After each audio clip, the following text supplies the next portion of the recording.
I am Stasi Kasianchuk. I'm a registered dietitian, nutritionist, and exercise physiologist, and director of Gennev's health coaching program.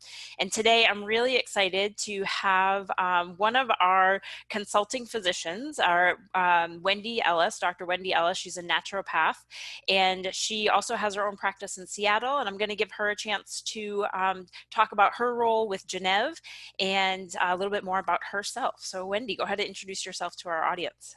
Thank you. As Stacey mentioned, actually Stacey and I had the opportunity to work at another wellness company a couple of years back. So it's really nice to be working with people who already have a shared interest. I've been in practice since 2002, which is a long time, and really focused more on menopause starting in 2005.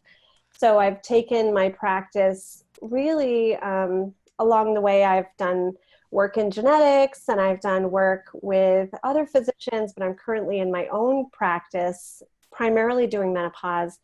But it's been really great to consult with Gennev since last summer with some of our products, which we'll talk about that are specific for menopause. But we'll also soon be doing telemedicine consultations for menopausal women as well. So menopause is something that I feel very passionate about, especially as I approach menopause myself. But I really like menopause in practice because I feel like it really doesn't just involve giving someone hormone replacement. It involves every aspect of their health, whether it be how well they're sleeping, or are they exercising? Are they, we are at increased risks for so many things just by going into menopause. And so I feel like it's really great to hit on all the many aspects of health while helping them through menopause.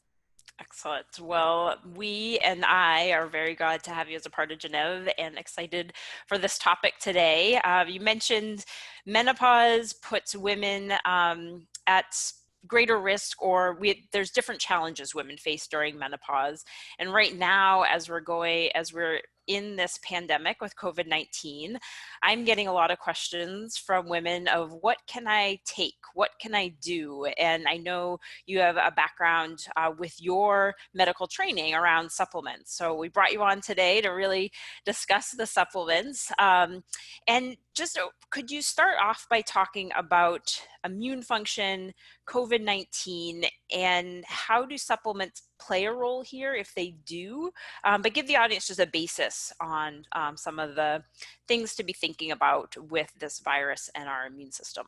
Right. So if we think about the public in general, like what we've really noted with the data that's been collected thus far, and coronaviruses are not a new virus, although this is a new strain of coronavirus that's new to all of us. And so when it comes to viruses like that, it really depends. I really liked a quote that I heard the other day that really said we need to not so much focus on the virus so much as we need to focus on the host, which is us. And so whether we have a host that is a 5-year-old person or an 85-year-old person, I think one of the most important things that we can do is have good foundational health to be able to fight viruses off.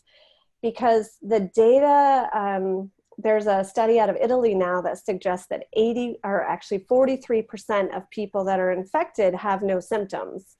And so, we can't just, especially as we start to unfold our rollout of reintroduction to sort of pre-COVID life, we're going to be exposed to people, and what we can do to reduce our own risk is the most important thing. And so that's when supplements come in. And so there are certain supplements that really help improve our immune system. And I know that if we look at data about, traditional studies that have looked at supplements, oftentimes supplements fail. And it's because they'll take someone that's in a full-blown outbreak of something or a full-blown health condition, and just by giving them a vitamin, it's not going to just automatically take it away, because you're looking at years and years or decades of damage, and just by taking, for example, vitamin D or a B vitamin, it's not going to undo that damage. But what we can do is we can prepare our bodies with supplements to improve our immune systems so our bodies are stronger and more able to actually fight off a virus. Because this recent virus basically starts in the nose, and it basically has all of the head symptoms. So people will have headaches, congestion, sore throat, sometimes they'll have body aches. But if we can stop the replication of the virus by taking things like vitamin A and vitamin D, those are the things that can actually help ramp up your immune system to fight the virus, so the counts are reduced so it doesn't further travel down into the body and become a more aggressive viral illness. Got it. So it's about supporting, again, going back to that host, it's supporting what's already there, not creating something new, and not completely, eliminating any symptoms you may have. It's more helping your body to fight the virus that's in there. Exactly. And what I think the challenge with viruses is that, yes, there are some antiviral medications, but very frequently those medications have to be started at the first onset of the virus before it replicates and invades all of our cells and starts mutating. And so if we can support the body while the virus is in its lower counts by taking things like vitamin D or vitamin A or herbs, and we can talk about some of the most important things that we recommend, then you can basically try to keep that at bay and help the body's innate ability to support this sort of immune system to work for us instead of against us. Exactly. Okay. So working with what you have, I guess, is the summary of that piece of it. Yeah, exactly. And it's like as the virus attacks our bodies, basically it sort of goes undetected for sometimes a week or two before our bodies are able to, before the immune system is saying, hey, wait, there's something here that shouldn't be here. I'm going to mount a response against it. Mm-hmm. And so to try not to get too technical, we have something called cytokines. And cytokines are, they could either be pro-inflammatory or anti-inflammatory. Mm. So as most of us are on this webinar, we're sitting here in a chair and our bodies are producing more interleukin-6, which is an inflammatory cytokine. Mm-hmm. But if we got up and we went for a run after this, then our bodies in response to exercise produce more of the anti-inflammatory cytokines like interleukin-10. Mm-hmm. And so, I think the most important thing is to support our bodies not only with supplements, but also with lifestyle factors that create more of an anti-inflammatory response with our cytokines versus further producing more of those inflammatory cytokines. So the whole idea of, some of the medications that are being recommended or suggested by sort of lay people, mm-hmm. Some of those really work to reduce that cytokine storm that they're discussing. Mm-hmm. And basically, we can work on that with basic lifestyle things. And obviously a cytokine storm is a very dangerous thing, and that happens much further on in the disease state. And also the people who are more susceptible to that are people who have high blood pressure. They already have lung conditions. They have, actually I pulled some data on that, and in some of the studies that have been done, I think 1/3 of patients who succumbed to the disease had pre-existing lung disease. Nearly as many had type 2 diabetes, and then at least as many as half have high blood pressure. So of course, those are things that happened for a long time before. And so anything we can do at present to reduce our risk of those diseases is going to help us in the long run. I love how you made that connection. There's no one-stop shopping. There's not a one fix all for this. And so much, again, goes back to how can you make yourself the healthiest environment. Yep. And those lifestyle things, which we'll definitely talk about, that's my favorite area to get into, on how that can help, how you can decrease blood pressure or improve blood pressure markers, improve blood sugar management, and then in turn that decreases stress on your body and can support your immune system. Yeah, and I think there's a lot there's a lot to be said about, we're working on things like a vaccine, right? But viruses, they mutate. So when they go into the cell, they start to replicate, and they replicate at a very rapid pace, and then mistakes get made in the RNA with that replication. And so with this virus, it's actually a slower mutation. So a vaccine will be helpful for us.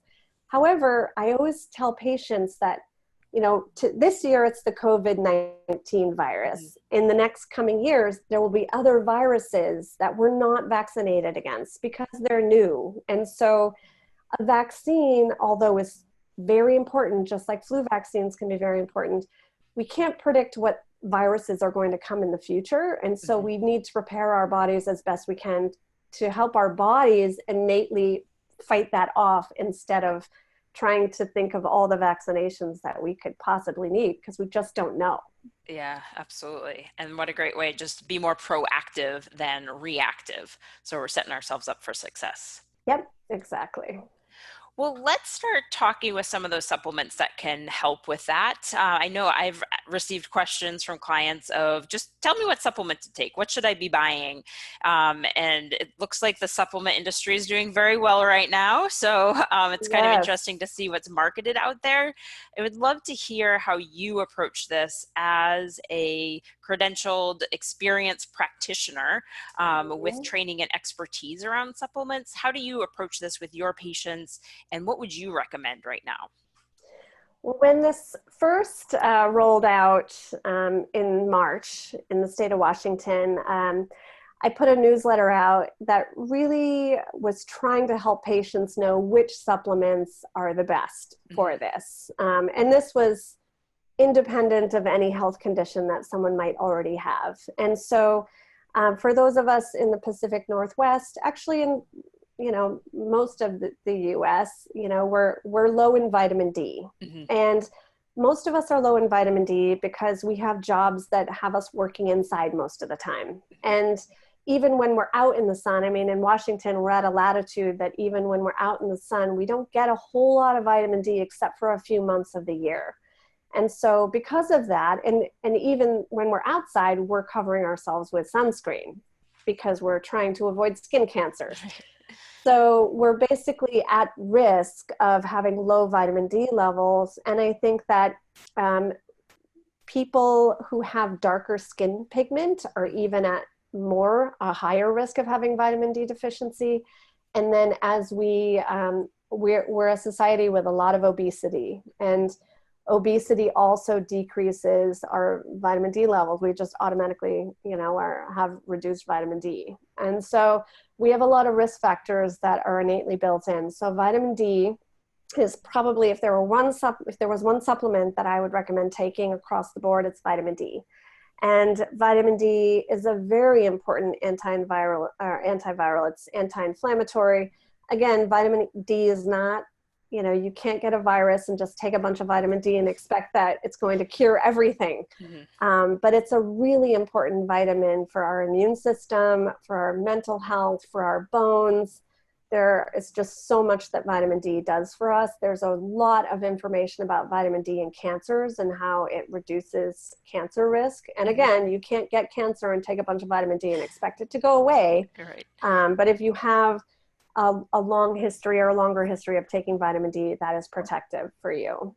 And then the dose of how much to take. Of course, this depends on how old you are, what your skin color is, whether you are overweight, whether you're pre or postmenopausal. And it's not so much, I think a lot of the data makes me a little crazy because it says, well, it used to be 400 IUs, which was definitely not enough to get us up to a healthy blood level. So it really depends on your blood level more than it depends on the dose that you take. So when it comes to vitamins like vitamin D, it is a fat soluble vitamin. You can take too much of it, which can be detrimental. But the sort of one of the most stringent, it used to be, let's see, Oh my gosh, I can't believe this is my perimenopause moment. Right? It makes our participants feel better. It's I normal. See, know. it's part of this. But the Endocrine Society Mhm. used to recommend like, 400 units. And then it was like, well, our vitamin D levels in the blood need to be at least at 30. But their safer upper limit is 4,000 units. And Mhm. that's across the board. And so most of my patients, I do recommend that they take 4,000 units per day. And what this does is it gets the blood level up to a point where usually around 40 to 50, which is a level that is sort of going to help our immune system, help our bone density, reduce association with certain cancer risks. So I'd say 2,000 to 4,000 I use depending on the patient. Okay. But you can test your vitamin D in the blood. It tends to be a more expensive test. Mhm. Insurance companies are very stringent on what health conditions Mhm. it will pay vitamin D for. And so a lot of doctors just won't order it. So I would say that 2 to 4,000 units would be recommended, not only for long-term general health, but also for helping avoid viruses. Excellent. That's a good recommendation. Yeah, Um, and gives a range for people to work with. We have a couple of questions on vitamin D. So one is that this says, so accumulation of taking vitamin D is what matters. So should we start taking it now if we need to absolutely. accumulate that? Okay. Definitely. Absolutely. And, if you're a postmenopausal female, vitamin D is one of the best things for your bone density as well. Excellent. And there are pretty good studies on reduced breast cancer risk with adequate vitamin D intake. Of course, as with any health condition, it's never just one thing. And so you always have to consider all the contributing factors that play into that. Okay. So vitamin D is a piece of the puzzle. It's not the be all and end all. Exactly. Another question here on the vitamin D is there a supplement that you should not take with vitamin D at the same time if there's any counteractive effects? Not off the top of my head. It's a pretty well-known supplement that's very safe. Mhm. I do recommend women take it in the morning because it can interfere with sleep if taken at night for Okay, certain individuals. that's good to know. All Yeah. right. Well, vitamin D sounds like an important one to be starting with, and starting vitamin D if you aren't, looking at your dose if you are, and then considering getting your blood levels tested if you can, if that Mhm. works with your physician. And once we're able to go back to doctors' offices and do lab tests, what else are there other vitamin supplements, minerals, herbs that you think can Yep. be helpful for the immune system? And again, there are so many. And so I chose sort of my favorites. So the other one that I am using a lot of is vitamin C. Mhm. There's a lot of really good evidence for vitamin C as an antiviral. And so vitamin C is one of these nutrients that's readily available. It's easy to take. If you take too much, you can get loose stools. Um, there's actually a website that I really encourage patients to check out. It's the Linus Pauling Institute Mhm. at Oregon State University. And what I really like about it is that it's really well referenced, and you Mhm. can type in on the search at the top of the page and type in any nutrient, and it gives you probably more than you ever wanted to know about every vitamin and mineral that we use. And so vitamin C is being recommended generally below 2,000 milligrams per Mhm. day. They recommend that you should consult a doctor before taking any higher doses than that. Okay. There are some doctors that are using vitamin C in IV form for Mhm. patients who are actively fighting the virus. And in IV form, you can use much higher values, like 25 to 50 grams. However, most of us should be taking somewhere between 500 and 2,000 grams of vitamin C or Okay. milligrams of vitamin C per day. We also have to think about all of those underlying systems. Like we want it to be anti-inflammatory, we want it to be an antioxidant, And we also want it to be antiviral. So vitamin C is another really great, really safe, over-the-counter supplement that is really good at fighting viruses. There's also a lot of research on zinc. And, if we think about all of the things that you would take if trying to avoid a cold or a flu, we think vitamin C, vitamin D, we think zinc, and zinc is one of those minerals that is very well tolerated by people. There's one study that people developed a copper deficiency from taking too much zinc. It was actually people who were using Polydent for putting their dentures in. That's really high doses of zinc.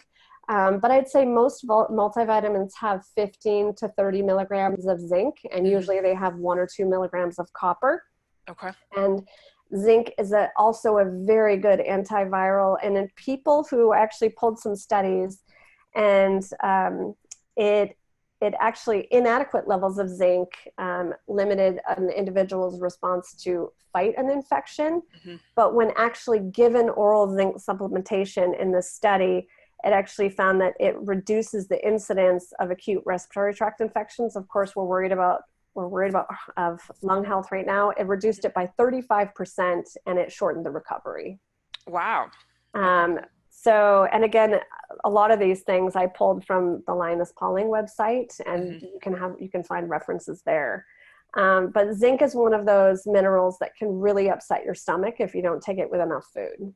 And so that is a big caveat for that, is you have to take it with food. All right, good reminder there. And we'll make sure to link that Linus Pauling in the follow-up email to all of our participants. So thank you for providing that resource. Yeah, it's an excellent resource. And that's the other thing. You have to be really careful about reading blogs, and you have to know, just like we want good supplements, and we can talk about how you find good supplements, you have to be really careful online, what you read and where the data is coming from, and you have to make sure it's referenced. And for every study that supports something, there's 2 studies that don't support that. And so fortunately, we have an epidemiologist on staff, Dr. Rebecca, and so she's really helpful in helping us determine, is this a good study or is this not a good study? So that's an important thing. Yeah, I like that you pointed that out, that we're here to support you. And when you're working with your patients, I'm working with my clients, I want you to have information that's going to help you, and that is really going to be reputable, because it can be easy to get bogged down by all the information that's out there. And if you don't have the background in a health-related field or the training that you and Dr. Rebecca have, you can get taken advantage of, and that's not fair either. Right, exactly. The other supplement that I've been using, not only for my family, but recommending for patients, is vitamin A. Vitamin A it's found in fish, which, we see cod liver oil is generally a good way to get your vitamin A in there if you wanted to also get your omega-3 fatty acids. But vitamin A is really important for the health of the nasopharynx as well. And so the mucosal membrane actually produces retinoic acid, and we know that it's very antiviral and anti-inflammatory. Just like vitamin D, vitamin A is a fat-soluble vitamin, and so you can overdose on that. So you don't want to use high doses of that for long periods of time. There are some studies and recommendations that recommend taking like 50 to 100,000 units of vitamin A, but that's something that a doctor should prescribe for you, and something that you should be monitored for.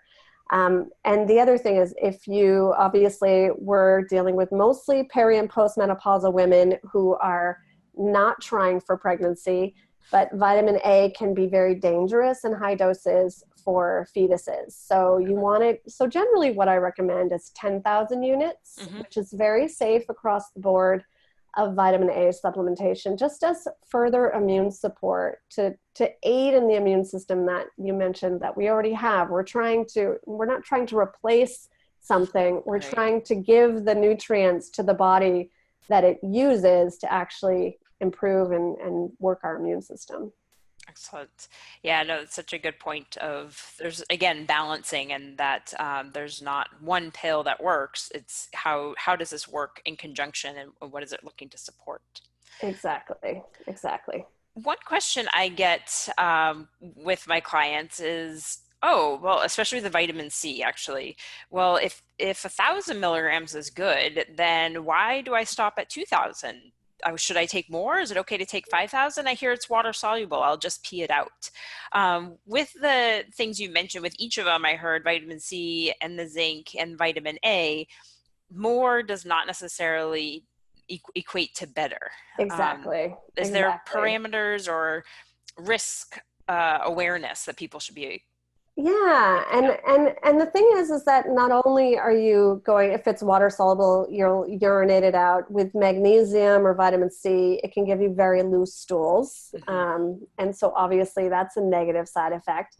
But some vitamins, like vitamin A, can be toxic to the liver if you take too much, and so we worry about toxicity. And clinical studies actually, there's a threshold to when things are helpful, and so there's a lot of research that hasn't been done on supplements. And Hmm. so it's, if you go to any major medical journal and you try to look up studies on nutrients, a lot of the studies will say, well, it's thought to do this, but we're really not sure. It's the same with pharmaceuticals. And so if we look at what we typically take in a diet, supplements are above and beyond that, but we want to make sure that we're not taking something that's going to damage our kidneys or our liver or create a nutrient deficiency, like the zinc thing. If you take too much zinc, you can deplete copper. And Hmm. so too much of one thing can absolutely create tissue damage, but also create other nutrient deficiencies. Okay. Good to keep in mind that more is not always better, and there's a reason for those limitations. And then also from a cost standpoint, you don't want to be taking more than you need. That's going to cost more money, and you're going to run out of those supplements sooner. Exactly. And I will say that I spend a lot of time talking people off supplements Hmm. because we read things and we want to avoid Alzheimer's or we want to avoid all these things. And so people take them presumptively. But your kidneys have to process those, your liver has to process those. And so I actually have seen liver enzymes or kidney issues secondary to people taking too many supplements. Yeah, that's a great reminder about some of those risks there. Um, are there anything else that you would recommend, or are those the three main your favorite right now that have the most? Yeah, so there's some press about melatonin. Okay. And so I felt like I needed to bring up melatonin because I thought someone would ask that. Um, and melatonin is obviously what our bodies produce to help us sleep. Hmm. And so our bodies are triggered to make melatonin when our rooms are dark. And so if you've gone through any of the Gennev programs, especially the ones pertaining to sleep, we talk about melatonin. We talk about sleep habits and having lights off in your room and trying to go to bed, when it's nighttime and wake up in the morning and get as much daylight as we can.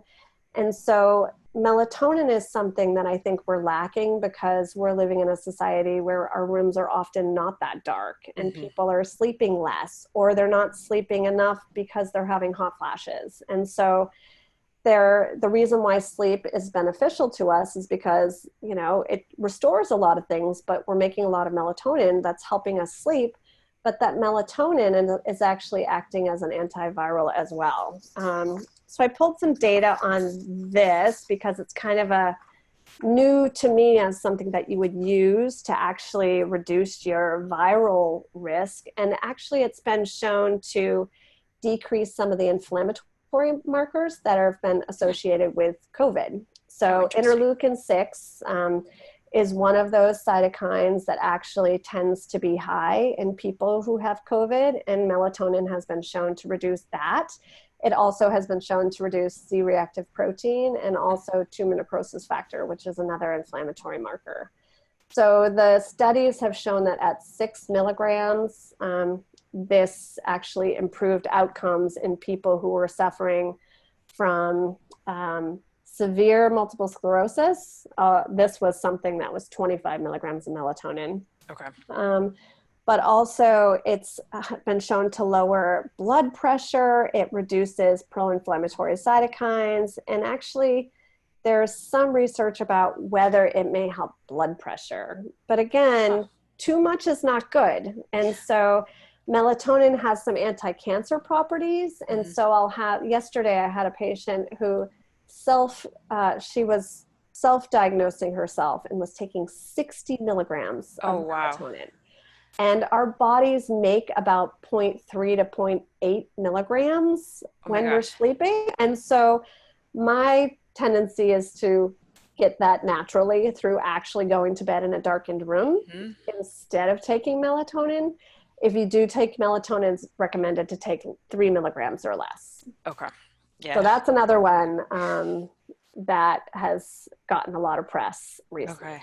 Well, thanks for clarifying that. And again, going back to the more may not be better in those Yes. situations, and working with what your body has first. Yeah. And then, there's a lot of antiviral herbs. Hmm. And the thing about herbs is that we just haven't done enough study about them to Hmm. know what the safety profiles are. So Okay. if you go on to the Gennev website and you look at some of the herbs that we use for hot flashes, we really include the safety parameters and any drug herb interactions, Hmm. because I think a lot of herbs, we just don't understand fully the mechanism of action, and we don't know how they interact with other medications, and we're not sure if we're taking a good formula.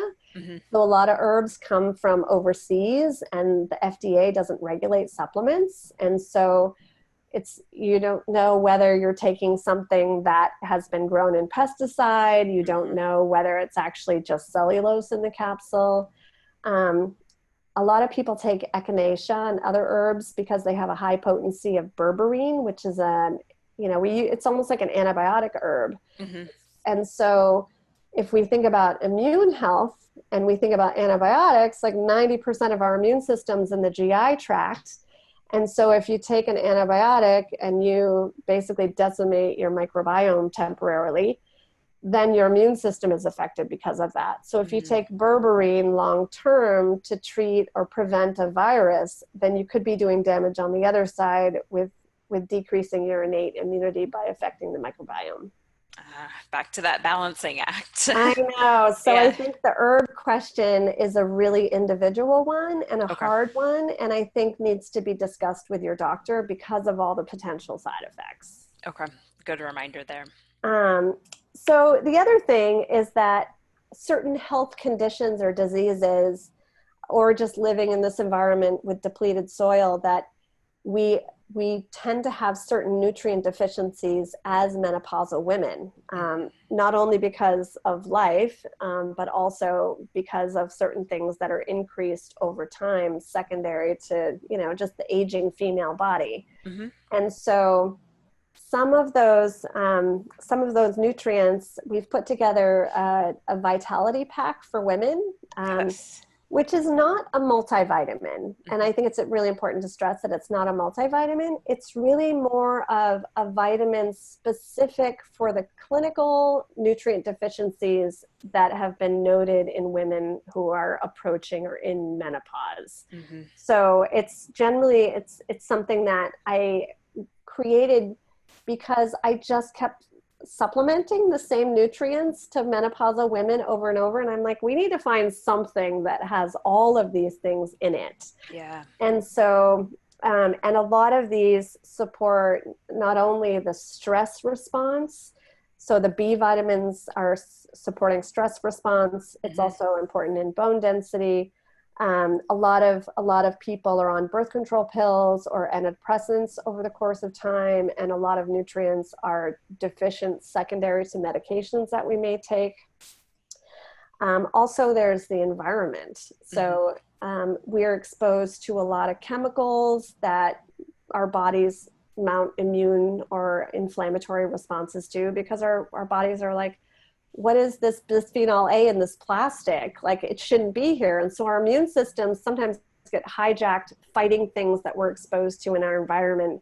And so N-acetylcysteine, which is an amino acid, Hmm. this is something that's in the Women's Vitality Pack to help our bodies and our livers process some of these chemicals that we're exposed to throughout our lifetime. Awesome. Yeah. Well, I'm so excited about this, that we are launching this soon and that you are involved in creating it. And looking forward to be able to recommend this to my clients, because I get that question of, should I take a multivitamin? If so, which one should I take? And you're right, there isn't one out there really for the peri or postmenopausal woman. There's the Right. women's multivitamins, and then there's the older woman multivitamin, but there's nothing Right. that's really addressing that.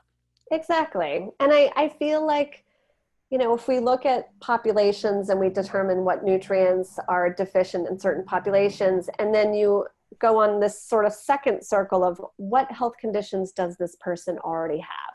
Yes. So, for example, if half the patients who developed very severe COVID symptoms, many of whom died, if half of them had hypertension, and we can use magnesium to lower blood pressure and reduce that hypertension, then that's another thing that we use a lot of in peri and postmenopause is we use magnesium because it reduces stress, it helps us sleep, it helps Hmm. blood sugar, and also it relaxes muscles, and so it can relax blood vessels, and so therefore lower blood pressure. Again, it's if you have high blood pressure, you can't just stop your blood pressure medication and take magnesium. um, However, it's something that can be supplemental in reducing your cardiac risk by lowering your blood pressure. Excellent. That's a great reminder. And that is another supplement that we offer through our Gennev shop online. And again, you picked out the form of magnesium for us, made those recommendations based on what's best for peri and postmenopausal women. So taking that guesswork out for people. Yeah, and as far as magnesium, there are many different forms. Magnesium glycinate is an excellent form. Magnesium citrate can have a little more of a gastric effect, and Hmm. so has more tendency to give loose stools for people, which can be really helpful in constipation. But Yeah. magnesium is one of those nutrients that makes my top five for sure. Excellent. Well, Yeah. and we had a question from someone about magnesium and hot flashes and the mechanism that magnesium works. Are you familiar with that? And is that, what does the research say about that right now, if you're aware? Yeah, I did come upon one small study in women who had had breast cancer, who Mhm. were suffering from hot flashes, who, because of the breast cancer, couldn't take hormone replacement therapy. And even though it was a small study, I think it was only 25 women, 50% of the women had improvement of hot flashes when taking 400 milligrams of magnesium. Okay. And so, again, small study. Mhm. I don't know the mechanism of action. But magnesium, again, it's a very safe supplement. And if it can help hot flashes, again, there may be an improvement in that. Yeah. And I noticed too, I imagine you might come across this with your clients, and especially during this time, everyone responds a little bit differently. There's not one approach, there's not one exercise plan, there's not one nutrition recommendation I give everyone. It really Right. depends on the individual. And it seems like we also recommend black cohosh to help with hot flashes. And I have some women that it works great for. Other women don't notice a difference. So Yeah, exactly. would you And say that's the same with some of these supplements? absolutely. Well, I mean, I would not, for hot flashes, yes. Okay. But I would say that vitamin D, vitamin C, zinc, they're Hmm. going to help all of us as far as the immune system goes. Good point. But when it comes to black cohosh, you have to make sure you're using, and we can sort of jump ahead a little bit because we Yeah. keep alluding to good quality supplements. Yes, let's do it. Let's jump Um, ahead.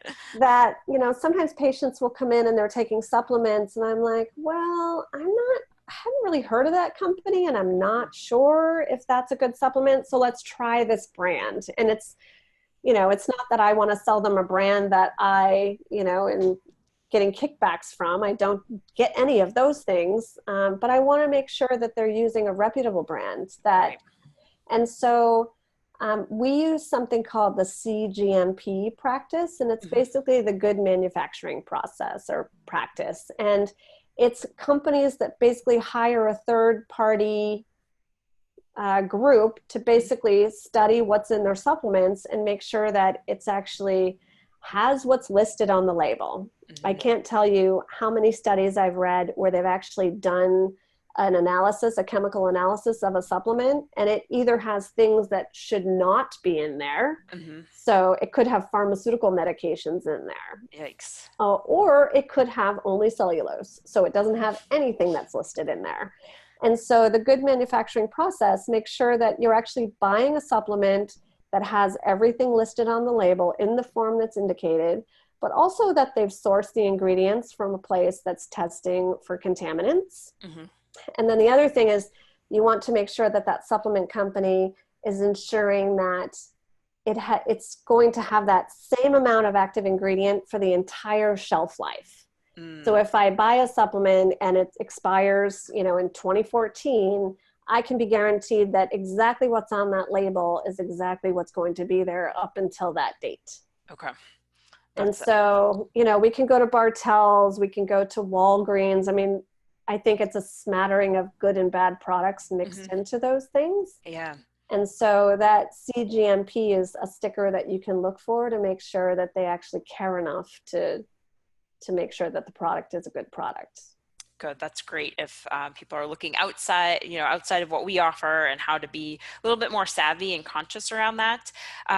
The one thing I've noticed and have heard even from clients too, when I tell them, you want to have this higher quality, then they say, well, that's more expensive. I can get this brand for so much cheaper, but they might not be getting anything, or they might be getting something dangerous. So really, is that worth that cost? Exactly. Mm-hmm. Because there are certain, for example, calcium carbonate. Mm-hmm. Like calcium carbonate is, it's a smaller molecule than calcium citrate. Calcium citrate has a significantly improved profile for absorption. Okay. But calcium carbonate is what you're going to find in a lot of over-the-counter. So people say, I can take this calcium chew and it's got 1,200 milligrams of calcium. I'm good to go. But if you're only absorbing a fraction of that, right, then it makes a huge difference. And so it's not only the nutrient itself, it's basically the type of nutrient, whether it's citrate or carbonate or glycinate, all those different things. And we actually have a question that came up on calcium. This person said that they're in their 50s and they're asking, should I take calcium citrate as well? I used to take it, but they stopped because it caused constipation. Yeah, that's actually pretty common. And again, that could come down to the form. And I would say that most calciums, you offset that constipation piece by having enough magnesium. So a lot of people think that you should have a 1-to-1 ratio of calcium to magnesium. And if the World Health Organization is recommending 1,200 milligrams of calcium a day, 1,200 milligrams of magnesium is going to certainly send you to the bathroom. Yeah. And you can actually get induced magnesium deficiency by just losing all that nutrition out your stool because it's just moving too quickly. So I never recommend 1,200 milligrams of supplemental magnesium calcium because we get it in the diet. Okay. And so again, back to that Linus Pauling page, you can actually click on calcium and scroll down, and then you can see what food sources of calcium are. And then try to determine, I'd say most people get at least 500 milligrams of calcium in the diet. So I usually recommend about 750 for women who are postmenopausal. Okay. And I do like the citrate form for that. It tends to be pretty affordable. There's some other forms that are pretty good, but I try to avoid the carbonate form. Okay. The other thing to watch for is that it could say calcium as carbonate, citrate, and there may be 800 milligrams of calcium carbonate and only 50 milligrams of citrate. So when you look at how it's listed on the label, the first type that's sourced is the highest concentration in most circumstances.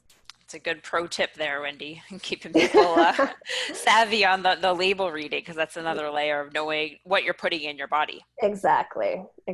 So I always shoot for try for food first, and what you can't get in your food, supplement. And I think most people don't know that a lot of bone density starts declining before your last menstrual cycle. So usually in that perimenopausal phase, you start losing bone density. And so you should up your calcium before you actually hit menopause. Okay, that's a good reminder. Another question that came in, going back to the conversation around melatonin, was, do you have any thoughts on CBD mixed with melatonin? Yeah, there's a lot of CBD available now, and I know a lot of patients mix CBD and melatonin. Hmm. Um, what's interesting is that it can be, like you mentioned, for other things, it can be really helpful for some and not helpful for others. Hmm. And, you know, one of the biggest issues is that most sleep issues are actually behavioral. Hmm. And so most of the things that you're taking for supplementation or even pharmaceuticals can help for a week or two, and then they tend to stop working. Yeah. And so, you know, I think the most important thing for sleep is, you know, a lot of the medications actually can help, and then they can actually make the quality of your sleep worse Mm. over time. And so I think one of the most important things for sleep is that you determine, are you doing all the lifestyle things to actually improve your sleep instead of adding more supplements? So Yes. back to the original question, I don't think that there's been a study on the safety interaction between CBD and melatonin. I don't know of it. Hmm. However, I know a lot of patients who do overlap the two. And as long as you're sticking within a pretty safe therapeutic dose Hmm. instead of a pharmacologic dose, then you should be fine. And then coming back to the magnesium and sleep, magnesium can also help with sleep. Is that correct? Absolutely. Okay. Magnesium, it's very calming, so Mm. it helps with sleep a lot. Again, you know, you don't want to take a bunch of magnesium and then be up at night having to use the restroom. Right. Um, so that's why I usually recommend that people take it earlier in the day. If you want to take some for sleep, it's usually best taken about half an hour before you go to bed. Okay. And for that women's vitality formula, that's one of the ingredients is we do use magnesium in the citrate form. Hmm. But I think the other thing to consider too, you know, just sort of circling back to the COVID and menopause and Yeah. supplements, sort of general umbrella question is that if you look at the main health conditions that tend to be more prevalent at menopause, a lot of them are overlapping with the things that are risk factors for getting COVID. Hmm. And so as we hit menopause, we have a substantial increase in cardiovascular risk. Hmm. And so the vitality supplement does have some of that magnesium in it to support heart health. And it also has CoQ10 in it, which is basically it's like the fuel for the mitochondria. And a lot of medications that are specific for cardiovascular disease, whether it's a statin medication or a blood pressure medication, Hmm. can deplete our body's production of CoQ10, which is why that was put in there. And Awesome. so if we can support our heart health going into menopause, not only will that help our overall health, but it will help reduce our risk to other health conditions like a virus. Yeah. And the same for magnesium and diabetes. We know that magnesium is really important in blood sugar regulation. Hmm. And we know that as women approach menopause, one of the biggest complaints is weight gain around the middle. Yep.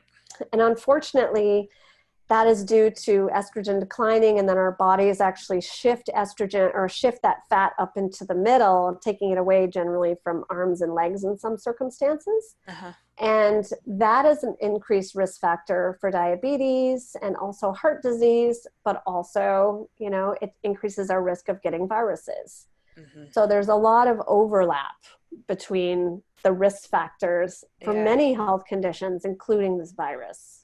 No, that's such a good point. And again, where we can have multi-pronged approach to support overall health that in turn makes us healthier overall and that immune system is that much stronger. Exactly. Excellent. Exactly. Well, a couple other questions that came in. One is, can you address fish oil for cholesterol and any specific supplements to combat menopause symptoms? So we've talked a lot about that Yeah. and the fish oil piece and cholesterol, and obviously that ties into heart health as well. Yeah. Fortunately, I just attended a cardiovascular CME event Uh-huh. earlier this week, and that conversation came up about fish oil because some studies show that fish oil can actually increase cholesterol. Mhm. Um, and so there's been a little bit of backlash on fish oil and how it benefits us. And but we do know that fish oil can actually increase HDL cholesterol. Mhm. But we also know that fish oil is so important for things outside of cardiovascular health too. So it's really good for joints. It's really good for eyes. It's very good for cognitive function. And so I think the problem with a lot of these studies is that we're looking at single issues. We're not considering the global effect. Of course, there's no study that could actually do that. But I think fish oil is Stasi and we worked with a company that did a lot of testing of omega-3 fatty acids in patients, and most people were low. Yeah. And there are negative health consequences with low levels of omega-3. And we are eating less fish, and that's where we get most of our omega-3. And so that is why most people do have to supplement fish oil. And specifically for cardiovascular health, there's more research for high potency EPA products.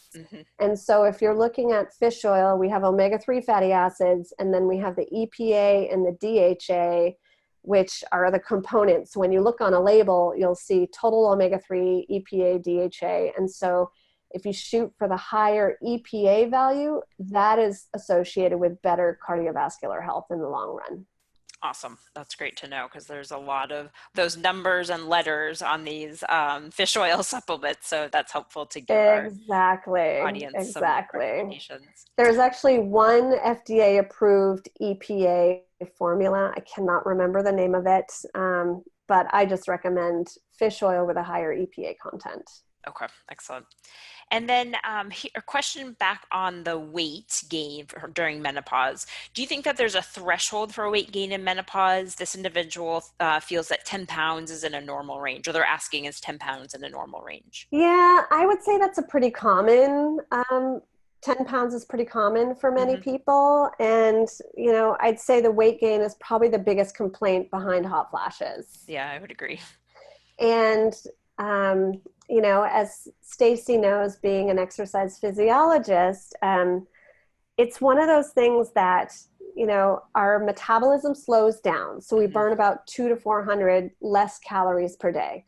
We're also not sleeping very well. And so we tend to grab food to sustain our energy. I also know that as estrogen levels fall, our bodies, estrogen and serotonin have sort of this relationship where we know that giving SSRIs, antidepressants, can improve hot flashes. And we don't know exactly the mechanism for hot flashes, but we do know that serotonin helps that. And we also know that when estrogen falls, we tend to have more depression. So there is a correlation with lower serotonin as compared to estrogen as well. And again, I don't know exactly the mechanism, but at the end of the day, when it comes to weight gain, we really have to reduce our caloric intake a bit to overcome that. And then we also have to really work on weight training. And I feel like a lot of patients that I see are like, I'm eating the same, I'm doing the same type of exercise, and I'm gaining weight. And so I really have stressed doing specific weight training, because cardiovascular disease, obviously, or cardiovascular exercise is really important, but I do feel like the weight and resistance training makes the biggest difference. Not necessarily in the number on the scale. I feel like it's good to weigh yourself, because if we don't, all of a sudden you get on the scale and you're like, oh my gosh, I've gained 20 pounds. But body mass index is important, and knowing that you can actually improve muscle tone, and muscle is going to burn at a higher metabolic rate than fat. So the scale can be deceiving, but there's also other things like thyroid disease. There's also, you know, just being depressed and craving more carbohydrates. And so it's a convoluted question. And I also struggle with having to have these conversations with women that, because our physiology is changing, our body shapes are going to change. And there has to be some degree of acceptance with the changes that go along with aging. And that's a hard one to swallow. No, it is. And we could probably do a whole nother webinar on the topic of body composition changes. And this Yeah, individual, they've put in some additional comments about how body weight seems like it appears overnight and what worked before just doesn't work anymore. yeah, And there's truth to that, as you explained. There's different physiology during perimenopause and menopause than pre-menopause, and then certainly even 20s and 30s. I'm pre-menopausal, but I notice a difference between my 30s and my 20s. Like right. there's changes happening there. Yeah, Age, it does happen. yeah, Yeah. it does. And I will say I have some women who are postmenopausal who have six packs and they look amazing, Yeah. but there's a trade-off. Hmm. So those are the women who are in my Orange Theory class who go like 5 or 6 days a week. Right. And then they don't eat the cupcakes and they're making a lot of sacrifices to have Hmm. that. And so I feel like the conversation I have with people is, how much are you willing to do? Hmm. And so, for me, I actually consulted with Stasi a while back because I'm like, I know what I need to do. I just need someone to hold me accountable. Hmm. And Exactly. so oftentimes it's having an accountability partner, whatever that looks like. Yeah, and I like that you brought that up, and that's what our Health Fix program is all about, is really providing that accountability and that support and helping you find a plan that's going to work best for you so you can feel good in your body, have the benefits of health and wellness, and still have your life. Right. If you don't want to be working out 5, 6, 7, 8 days a week, you don't have to, but it's figuring out what's going to work for you, and help you that way. Right. Um, Excellent. Exactly. Thanks for that point.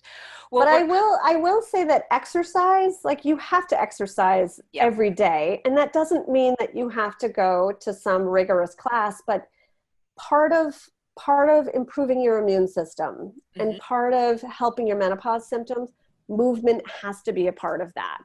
Yeah. But it also has to be something that you enjoy. Right. And so, it's like for me, I like going to classes because I put it on my calendar and I actually show up. Yes.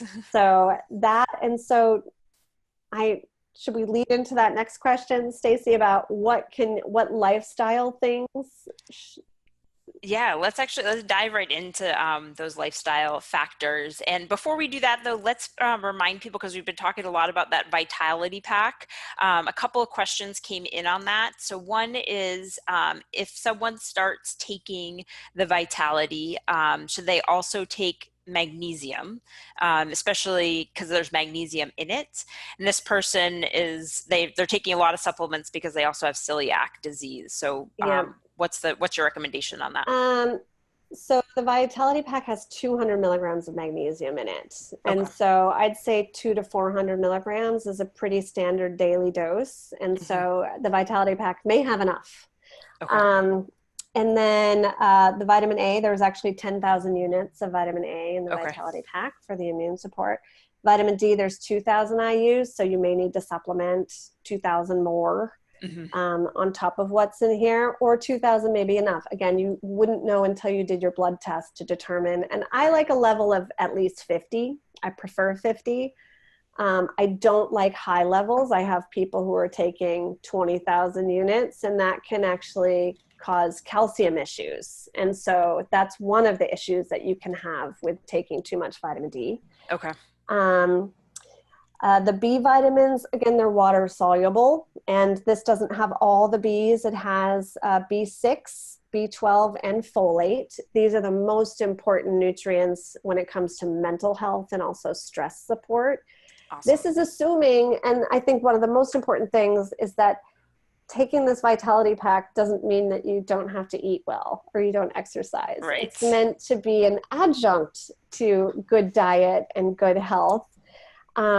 The other thing that's in here is biotin, and Hmm. biotin is really important because it's important in your nails and your skin and your hair. And I think that even though we try not to be vain, there's a lot of changes in those Hmm. things that occur secondary to aging.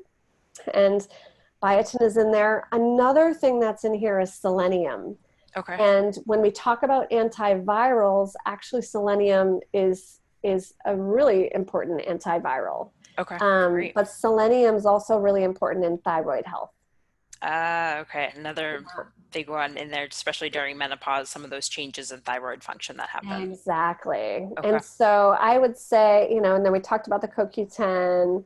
And then the other thing that's in here is turmeric. Oh, So nice. if we think about an anti-inflammatory, so joint pain is a common complaint for people who are approaching or in or post-menopause. Uh-huh. And a lot of the anti-inflammatories, I think as this virus thing began and everyone was like, oh, you should take ibuprofen. And it was finding that, oh, that actually may have negative side effects or Mm-hmm.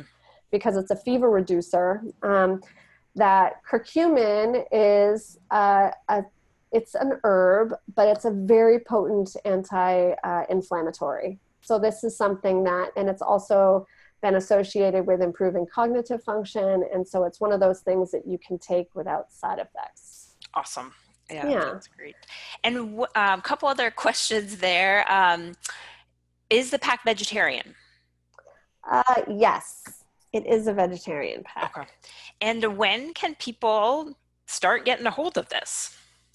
It should be available at the end of May. Awesome. I All think right. mid-May, May 15th, maybe. Okay, great. We'll keep people that will be updated on our shop on our website. So keep an eye out for that, and we'll be sure to send out an email. So make sure you're on our listserv to get that release once that's out and ready.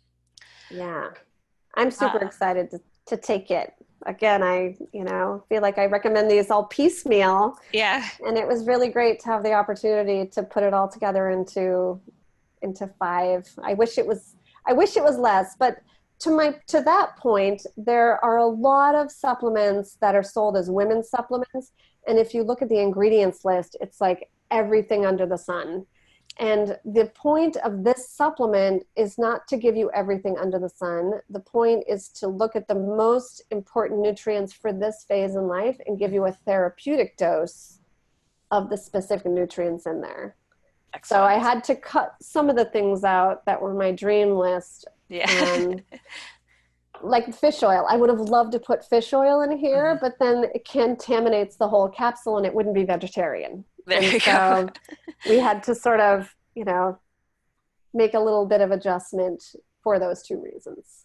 Excellent. All right. Well, Yeah. thank you for doing the work on the supplement. We're excited to offer it. May 15th is the date that it will be released, but again, we'll definitely launch it via email as well.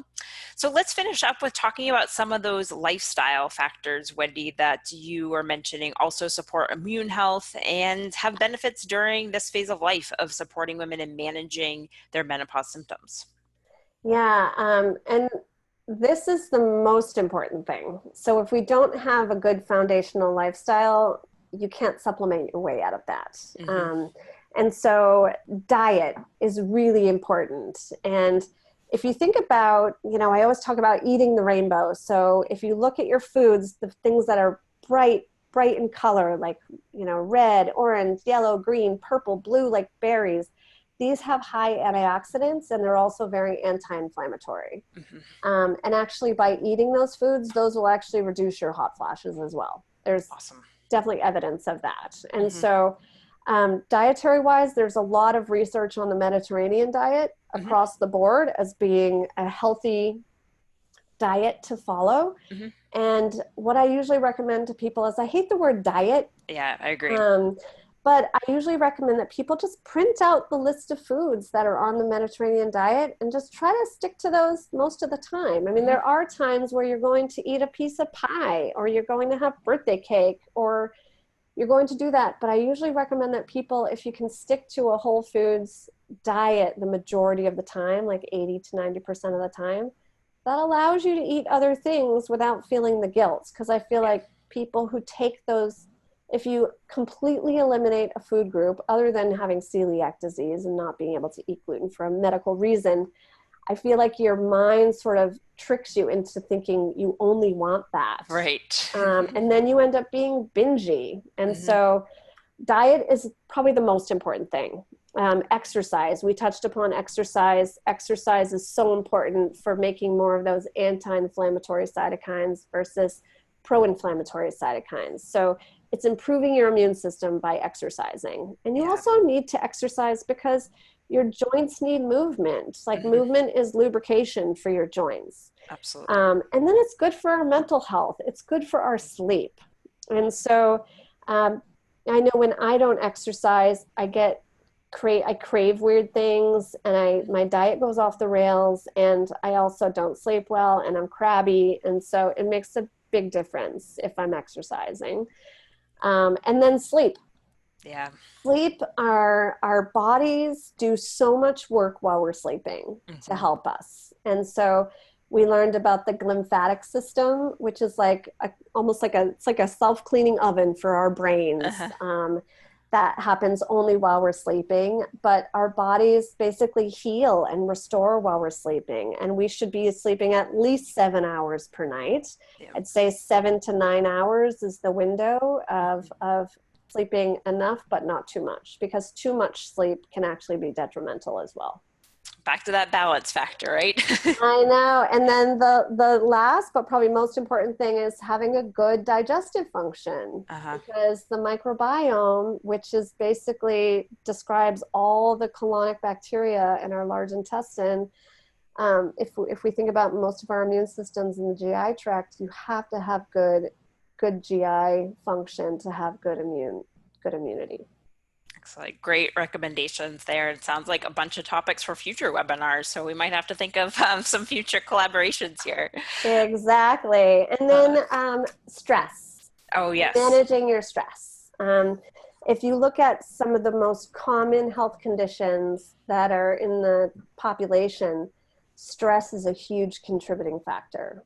Yeah. And so, whether you're using an app to help you with your stress, whether exercise helps, meditation, prayer, anything that can help reduce your stress, this is a really important part of health that often gets sort of, it's like, well, reduce your stress. It's like, how do you do that? Right.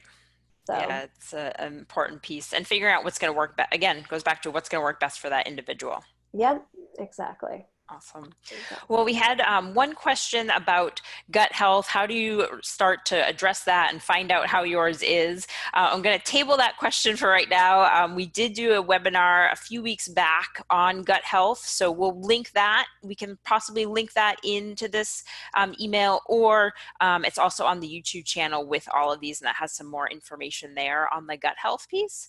But with time, we're a little bit over the hour. But Wendy, do you have anything else to recommend? How can people get in touch with you if they want to work with you? How do they go about doing that?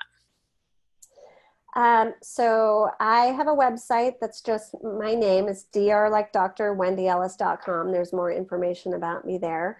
In the coming weeks, you'll be able to find me on the Gennev website in the practitioner section. So in the meantime, I would just contact Gennev, and patients can be put in touch with me as needed. So one more thing. Oh, just about the GI health. I Yeah. listened to that. It was wonderful. It was a great lecture. The one thing, if because I know a lot of people aren't going to go back and listen to that, some may, Yeah. but we're all busy. I'd say the more variety in your diet, the Hmm. better. And so obviously now we're sort of limited with groceries, but Yes. if you can eat with the seasons and Hmm. eat what's in season, that will give you variety, which Hmm. gives you diversity in your bacterial flora, and that's one of the best things you can do to improve your immune system in the GI tract. Excellent. That's a great recommendation. And then also that plays into the color that you recommended from, eating the rainbow. Yeah, and I'm not a fan of juicing because we need the fiber. Yes, So exactly.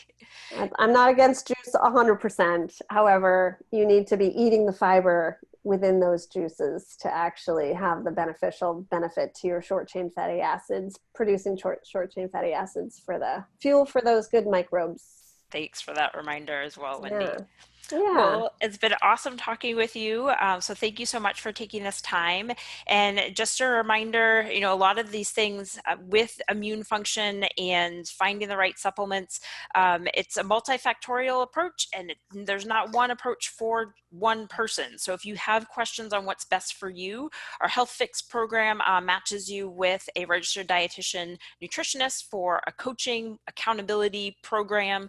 And then we also have our telemedicine practitioners if you're looking more for that medical advice or more on the gynecological side of things. So both of those options are available on our website, so please take advantage of that. And our next webinar is actually going to be off our Thursday schedule. We're coming back on Monday evening at 5 p.m. Pacific time, and I'm going to be talking with Dr. Rebecca, our Chief Medical Officer, about what are we going to be doing now when it comes to personal protective equipment, or that PPE. A lot of places we see, I got a notification from Costco yesterday that told me as of May 4th, in Oregon at least, everyone will be required to wear a mask when you go to Costco. So what does that look like? How can you make your own mask?